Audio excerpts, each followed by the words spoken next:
Hi, everybody. Hi, Rob. Hi, Lana. Hi, Dolores. And hi to the fourth person who seems to be here. That might be Bonnie at this point. Please share for me so other people can get here. Thank you very much.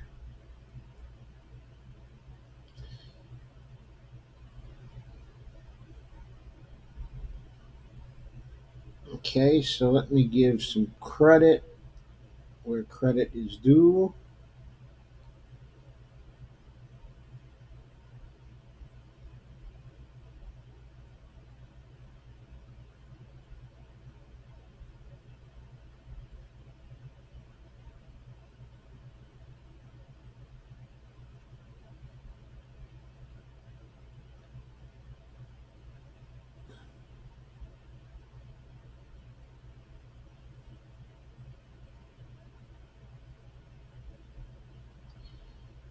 Okay, so I'm doing this video because it was kind of suggested to me, or at least the article was called to my attention by Robin Halsey, actually, some time ago. And I said I would cover things this week. Uh, Let me check my camera for a minute. I seem to be frozen on my screen, and I want to make sure. Nope, I'm not really frozen, I guess. Jill Stevens has joined, and Randy Hedgebeth has joined. So nice to see you both. Anyway, I posted a link to an article in the New York Times. It was written by Lisa Friedman,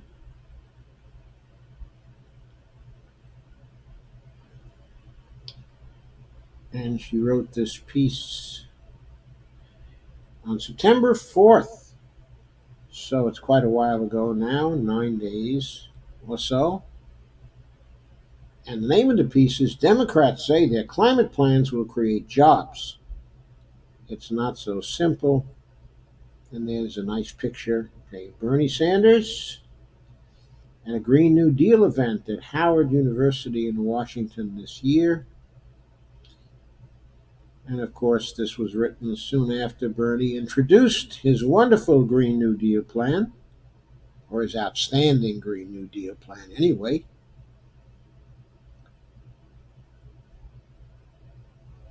I'm going to simplify the screen that you're seeing here because I want you to be able to see everything better, and me too.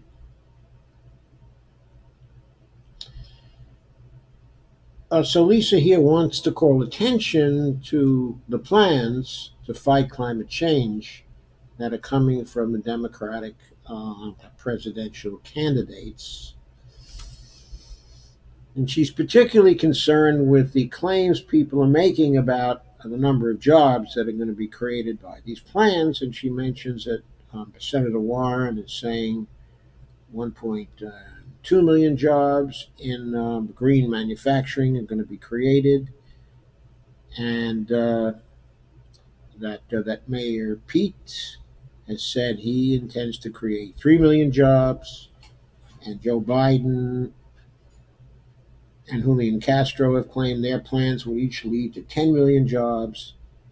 And Bernie Sanders, though, beat them all last month when he said his plan would generate 20 million jobs.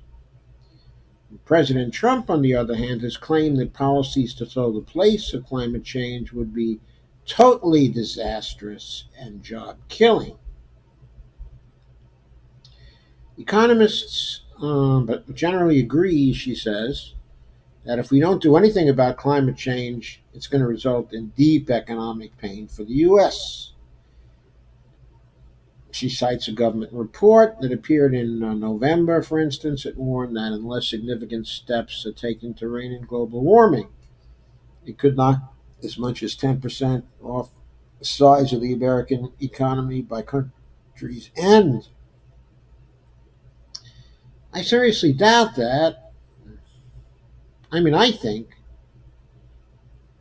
that it's going to destroy the American economy by the century's end if we don't do anything about it. In other words, we might lose all of the American economy. There might be no identifiable American economy. But Lisa asks, will the candidates' ideas about fighting climate change really spur job growth? And if so, is there an accurate way to tally it?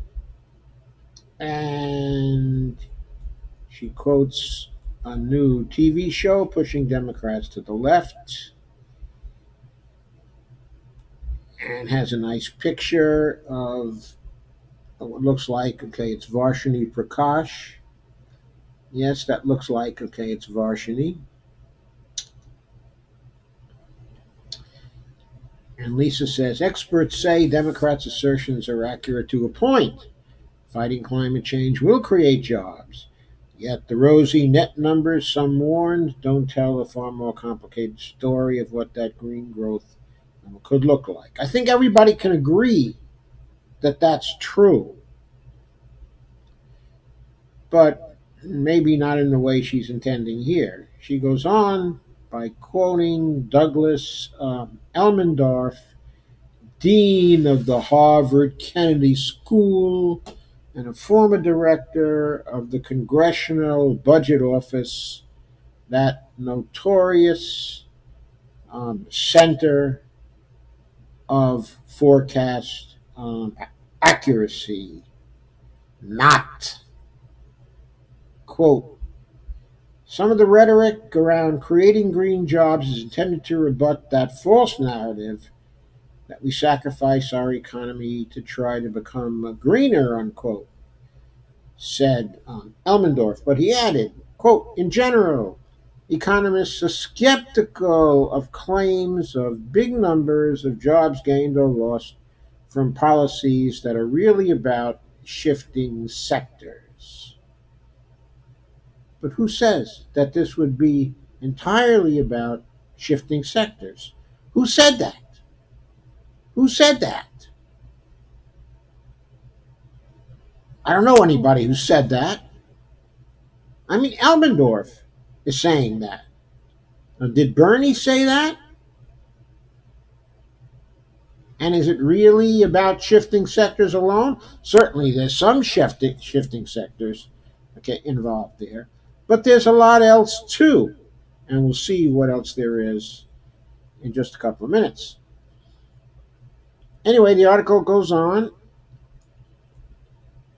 and talks about the then upcoming climate change forum, and they might have also mentioned, okay, the debate just recently completed on the ABC network. Ugh. Anyway, she says here are three important things to know about their job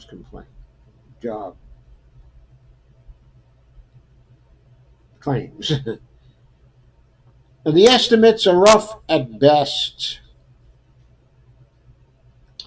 Most of the job creation claims are vague. Yeah, I mean, anybody who claims 20 million jobs, okay, are going to be created is necessarily vague because, after all, he's not really claiming 20 million jobs are going to be created. I mean, he'd probably count it successful if he created 19 million jobs or 21 million jobs or 25 million jobs.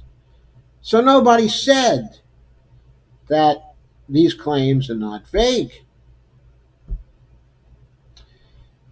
So she notes, okay, that uh, Cory Booker has said there would be millions of jobs created where they're needed most. And Beto has said that his plan to inject $5 trillion into clean energy infrastructure and research will create jobs, support communities, and strengthen our economy. I'd say not a very bold claim, But yeah, that's a claim. And Senator Amy Klobuchar of state of Minnesota on Tuesday released a package that includes $1 trillion to modernize energy infrastructure and create good paying union jobs. How is Amy going to guarantee that these jobs are going to be good paying union jobs? I mean, maybe there'll be good paying jobs and not union jobs. What's in her plan to guarantee they're going to be uh, union jobs? Is she for card check? Is she for card check? I don't think Amy's for card check. No, I don't think she's for card check. I don't think that's in her plan. Anyway, Biden, Warren, Castro, and Buttigieg and Sanders have attached specific numbers to their promises. Well, as I said, not that specific actually, but the candidates often arrive at their numbers in very different ways. So, I mean, what's wrong with that? Is it then possible that there's not one candidate who's right because they all arrive at estimates in different ways? I mean, maybe everybody's wrong except one candidate, right?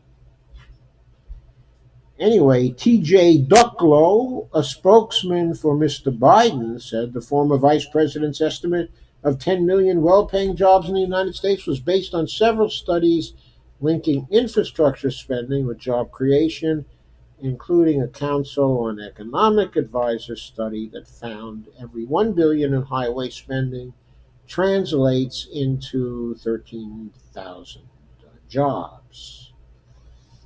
Well, uh, if you multiply 1 billion,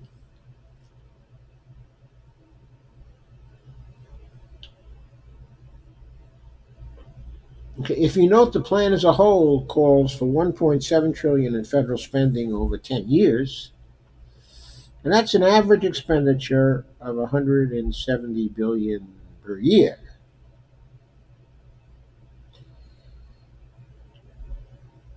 So if 1 billion equals 13,000 jobs, then 170 billion equals 170 times 13,000 jobs, which off the top of my head, without actually calculating it, seems to be more like 2.2 billion jobs each year rather than 10 million jobs. Now, maybe there's something in Biden's plan. In other words, maybe he intends to deficit spend the whole 1.7 trillion over 10 years.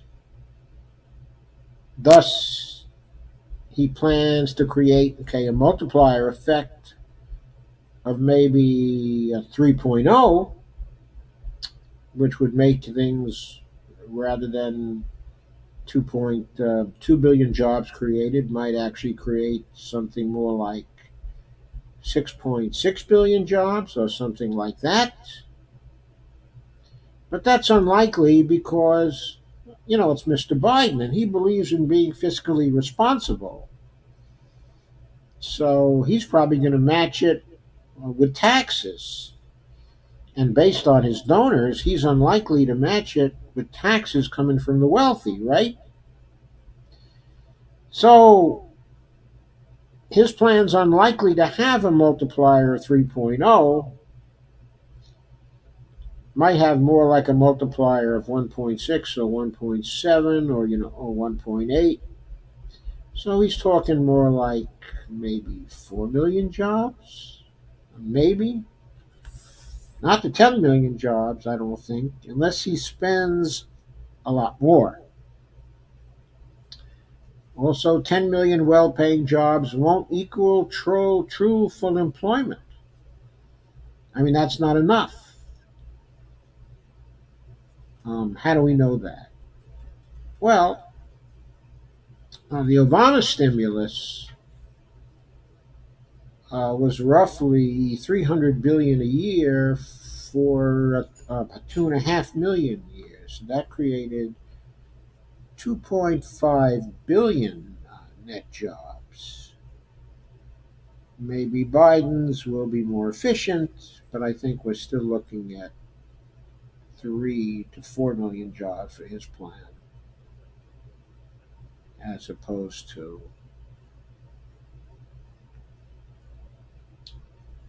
10 million jobs. He says, okay, it's going to create.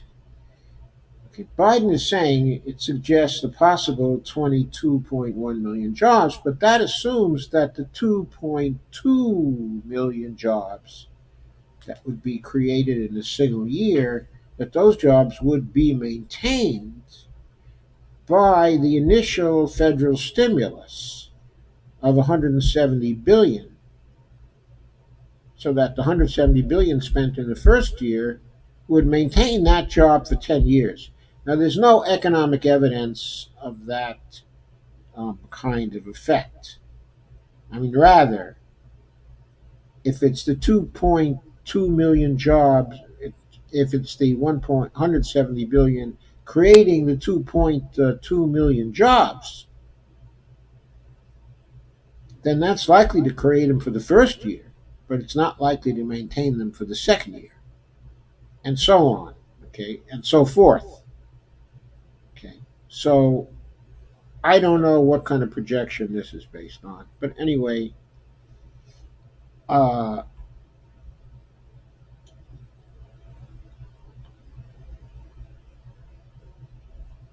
anyway, we go on with the article, and there is skepticism. There is skepticism expressed by most of the people who looked at these job claims. John Erickson, a professor of sustainability and policy and science at the University of Vermont, who's advised Senator Sanders' campaign, said the senator's prediction of 20 million jobs was based on a widely used uh, uh, economic tool for modeling. I suspect that that's the FAIR model, which is the same model that was used by the MMTers who worked on the job guarantee simulations and the student debt elimination simulations. And Mr. Erickson said he had run simulations based on all the ways Mr. Sanders intends to spend the 16.3 trillion over 15 years, which, by the way, is 1.6 trillion per year, rather than 170 billion each year.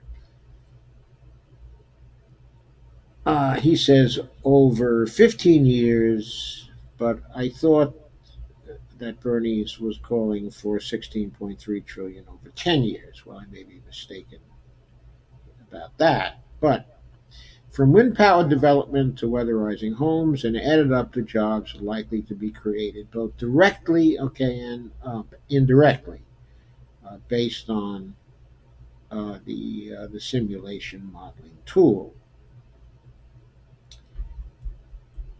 And Tess Whittlesey, a spokeswoman for Mr. Buttigieg's campaign, okay, I guess, okay, it's Buttigieg's campaign, said his figure of 3 million jobs is also a rough estimate. His plan calls for spending between 1.5 and 2 trillion over 10 years on clean energy development and um, on clean energy development and modernizing energy infrastructure, while also putting a price on carbon dioxide emissions. Okay, and Ms. Whittlesey said the campaign used a formula calculating 33,000 in infrastructure spending per job.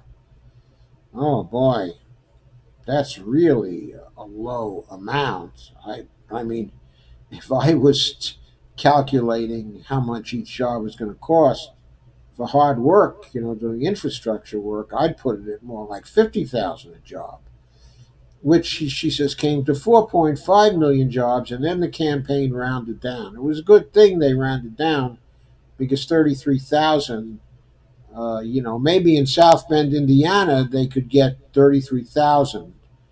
But if they're going to have any infrastructure jobs in New York City, it's going to be a lot more than 33,000. Or if they're going to have it in California, it's going to be a lot more than 33,000. They're going to have it in Alaska, it's going to be a lot more than 33,000.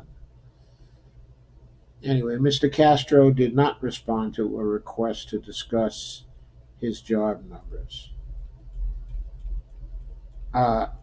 Okay, so we can go through all this. Then she introduces the idea that, well, when you shift the dollars around to produce jobs in one sector, then it certainly will lead to new employment in those fields, but they would mean fewer jobs in other fields, such as coal mining. Okay. How many coal miners are in the United States right now?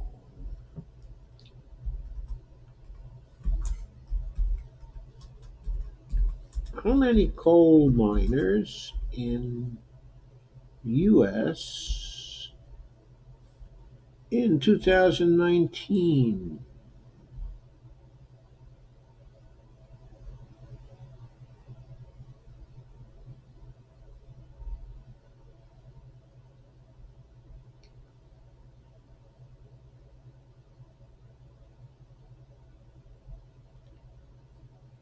Well, by the end of 16, the coal industry employed approximately 50,000 miners in the U.S.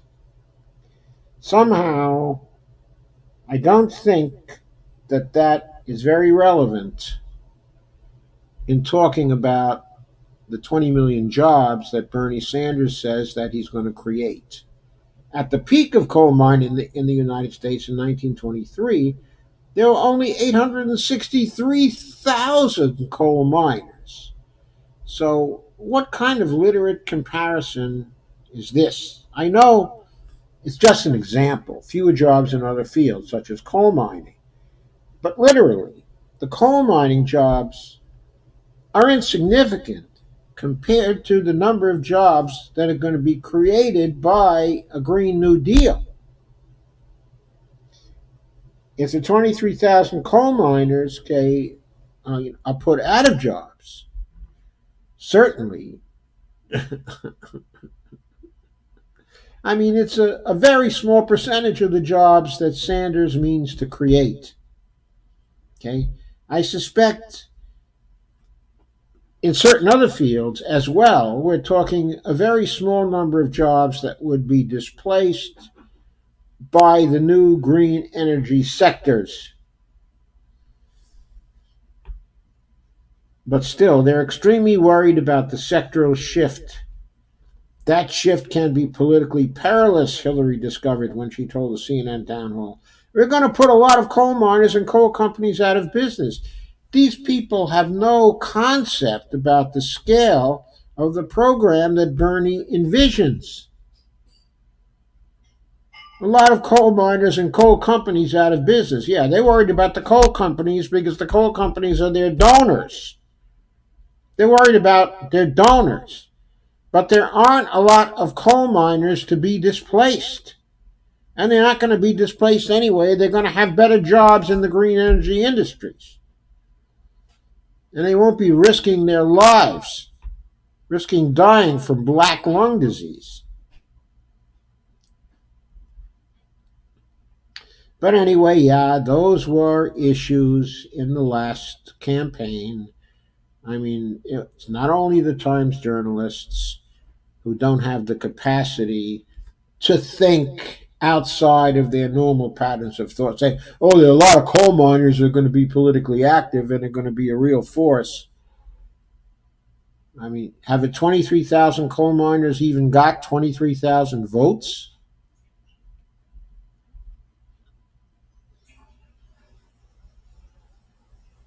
And a professor of environmental economics at Harvard said, politicians have to come up with these stories about win-win and it's all good news. And he said, unfortunately, that's not true.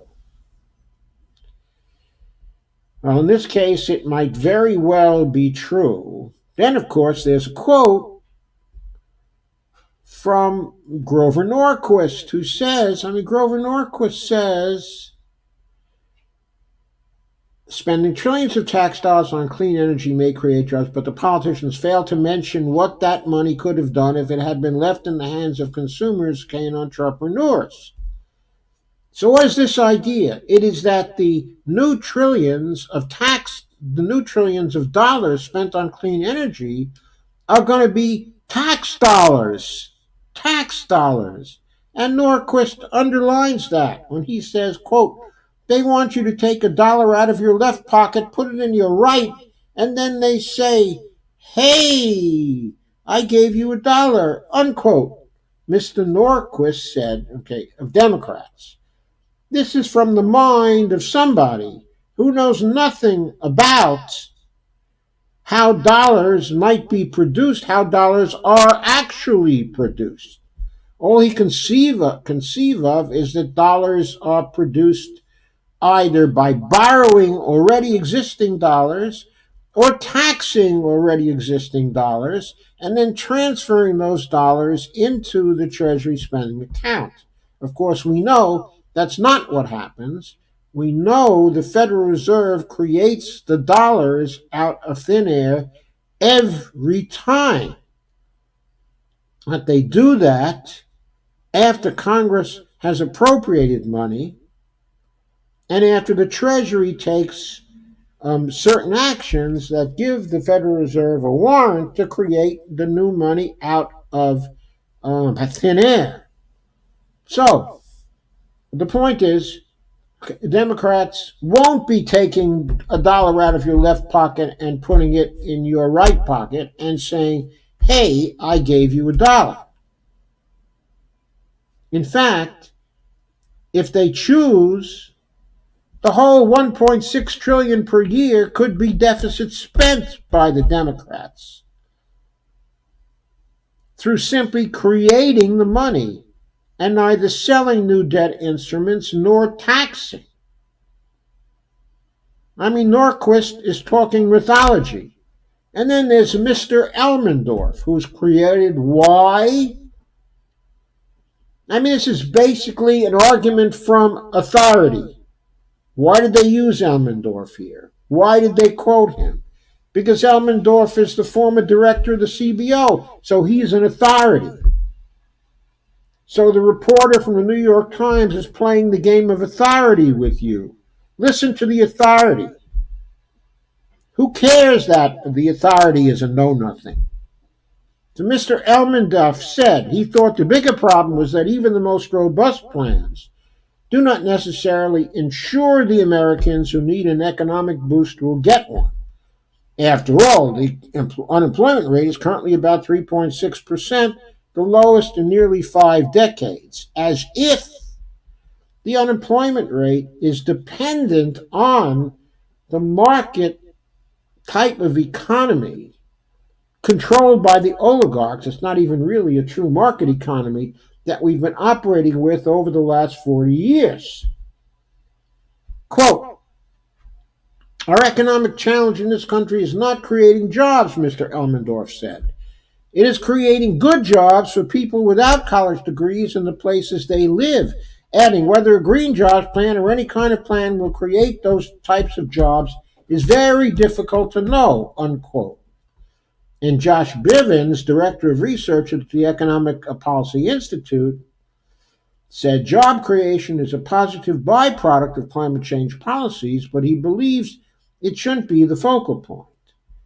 He said, quote, I understand why politicians talk about it, Josh Bivens said. Regardless, he added, quote, it's obvious that climate change is a horrifying reality that is worth a lot of money to spend to ameliorate. And then the article ends. For more news on climate and the environment, follow at New York Times Climate on Twitter. Lisa Friedman reports on climate and environmental policy in Washington, a former editor at Climate Wire. She has covered 9 international climate talks at LF Friedman. And so that is the end of the article. So what do I think, of this article? I think it's transparently a piece of crap. And the reason why I think it's a piece of crap, the overriding reason why I say it's a piece of crap, is because of something obvious about Bernie Sanders' Green New Deal bill. Now, what is it that's obvious about his Green New Deal bill that absolutely guarantees that he will create the 20 million jobs he says he's going to create?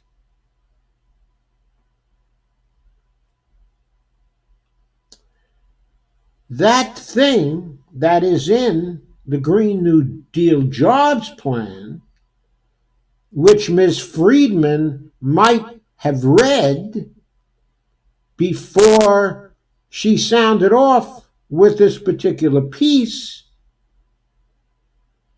that provision of the jobs guarantee bill of the Green New Deal is the federal job guarantee plan that Bernie has as part of that particular bill. And that was also in Ocasio-Cortez's original House resolution.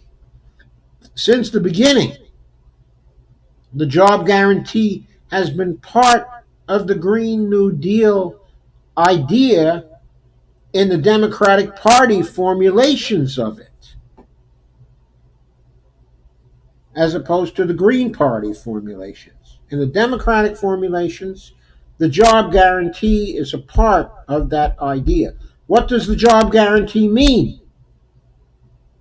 It means that everybody who wants a job offer funded by the federal government and locally administered all around the United States will get such a job offer at a living wage with good fringe benefits.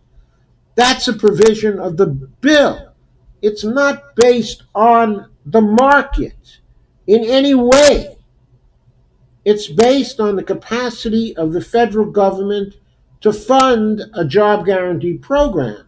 Now, current estimates from the economists who generated the idea of a job guarantee program are that such a program will typically cost $250 billion a year, though at the beginning of such a program, the cost might go as high as $750 billion a year. But that in the long run, as the job market stabilizes around that, the more typical expenditure would be $250 billion a year.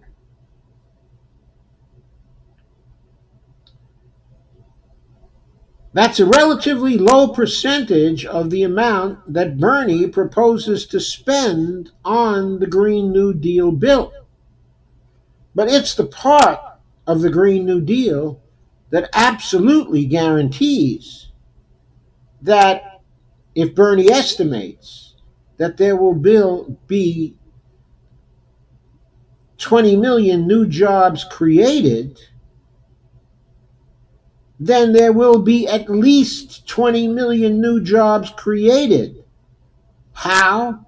By fiat. By governmental fiat. We know there are 20 million jobs out there between the U3 unemployed, the U6 unemployed, and those who have been dropped out of the labor force. If that prediction of 20 million jobs is off, That's because it's a low prediction, and that the more likely amount is 25 million or 27 million.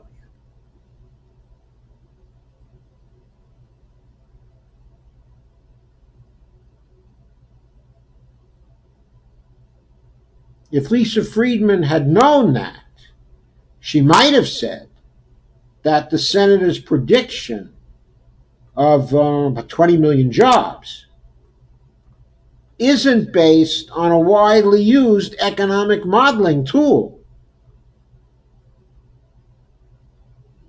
Not unless the job guarantee program was factored into John Erickson's use of the economic modeling tool. Now, maybe it was.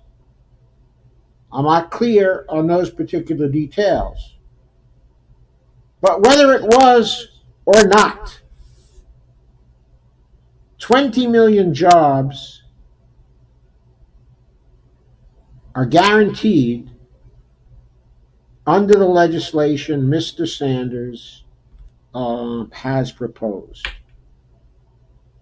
His prediction, therefore, has to be either right or on the low side. It cannot be on the high side. So, I wanted to make that clear to you, and therefore to make clear to you that this article, even though it seems to be very reasonable, and apparently, okay, an open minded article, has overlooked a central feature of the Green New Deal plan, and therefore gives the impression that there is some doubt about the number of jobs that Bernie will be able to create. And again, there is no doubt about that. And the reason why is that those jobs can be created by fiat. So please note that. So now I am going to give you a chance to comment. I am going back to my basic view here. And I'll now take a look at what you're doing on Facebook. Susan Eldridge is here. Devora is here. Margot Shepard is here. Randy Hedgebeth is here. Jill Stevens is here. Any comments? Let me make sure I have the latest version of this page.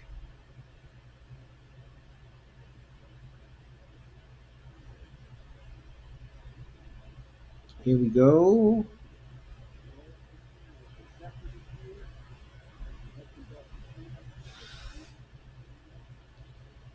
Any comments?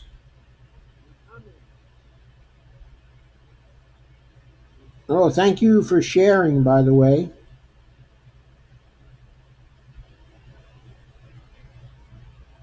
Thank you for sharing and thank you for coming. While you think about it and see if you have some comments, I'm going to ask you once again to please share, like, and subscribe. And again, remind you about my Patreon account, which is patreon.com/Joe_Firestone.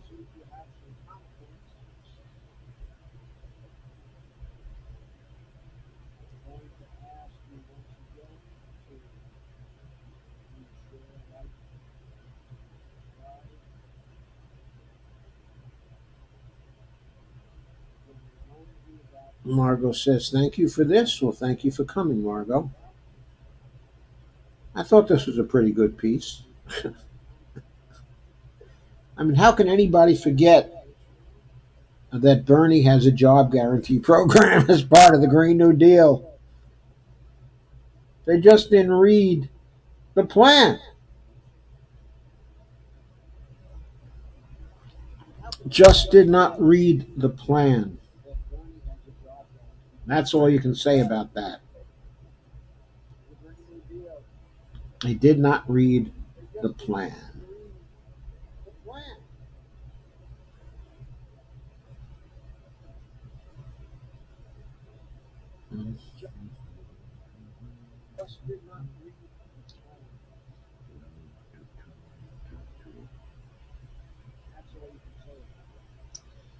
Any other comments, questions, ideas, criticisms,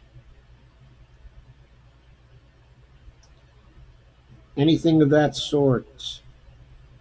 Any brickbats? Have you any insults?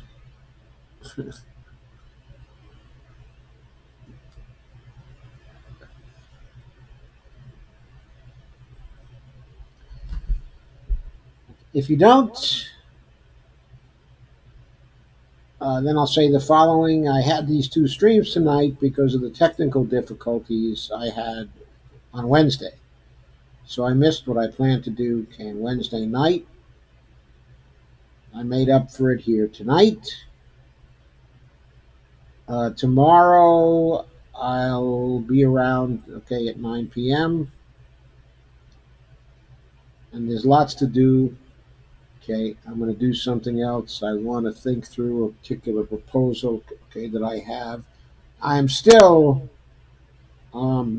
enraged by the debates last night. I'll tell you about that. I really, really am. I think it's a scandal that they had only 5 minutes of questioning on the climate emergency. ABC is corrupt and crazy. They have a presidential debate, so called. They control the questioning.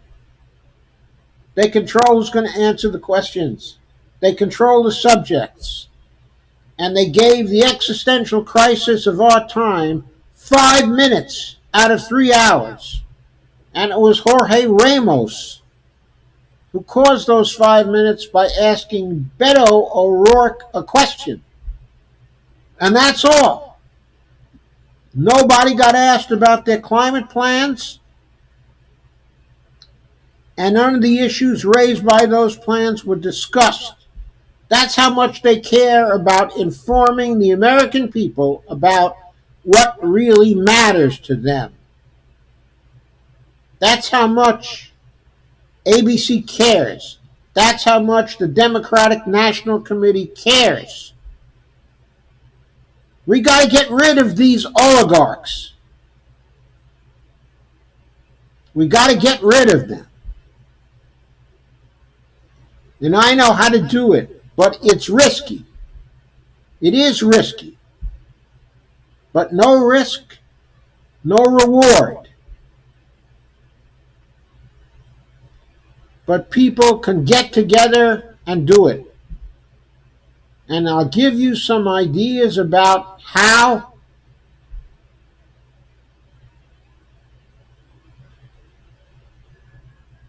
In at least one of my streams tomorrow night, starting at 9 p.m.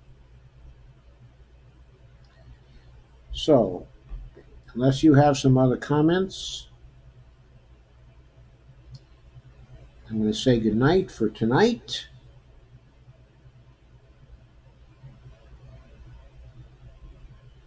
I'll give you a little bit of time to introduce some other comments. I'll refresh the page and make sure I have everything that you sent.